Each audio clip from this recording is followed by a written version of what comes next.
Welcome back to Jersey Matters. COVID-19 restrictions post-pandemic are quickly becoming a thing of the past. And traffic safety officials in New Jersey are hoping for one other change: fewer fatalities on the roads. Jersey Matters' Sherry Karabin tells us that the open roads of last year were deadly for hundreds of Jersey motorists. Sherry. Slow down, buckle up, and don't take any impairing substances before hitting the road. That's the message from New Jersey traffic safety officials after the Garden State saw an increase in fatalities in 2020. This despite the fact that there were fewer cars on the road. There were a lot of crazy driving moves, mostly with speed and cutting people off and people in a much bigger hurry. And I think it's just because the roads were so empty. Clifton resident John Trayer is talking about the challenges of navigating the roads during the height of the pandemic. And he's not the only one who noticed the difference.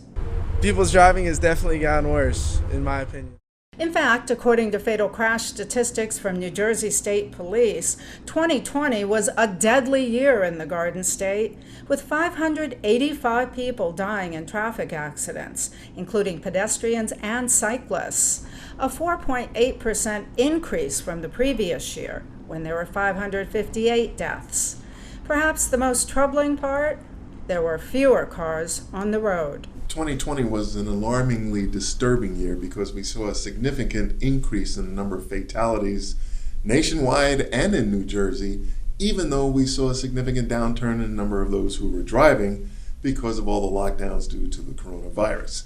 Driving was down roughly 13%. In some cases, we saw gasoline demand was down 50%, and yet we saw a roughly 5% increase in the number of fatalities on New Jersey roads, up to 585. While traffic fatalities went up in many parts of the Garden State, it's Middlesex County that earned the unwanted distinction of having the greatest number, with 67 people dying in 2020. We had more fatalities on the roads, but we also had more criminal cases, fatalities that ended in criminal charges.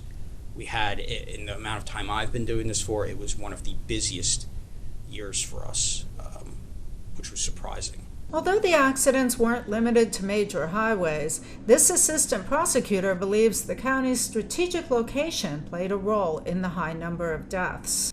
The fact is, Middlesex County has nearly all of the major roads running through Middlesex County. That's why New Brunswick's hub city.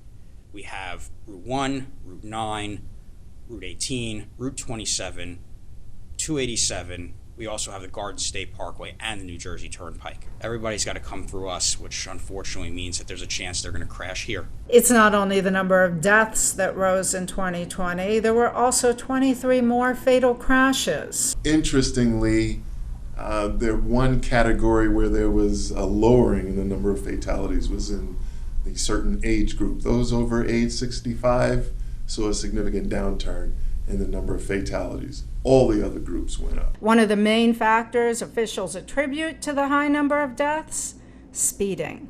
We saw a significant increase in number of those who were cited for driving over 100 miles per hour. And the higher speed, when you get into a crash, the greater the energy and the more likely a person is going to be injured or killed. But speed wasn't the only problem.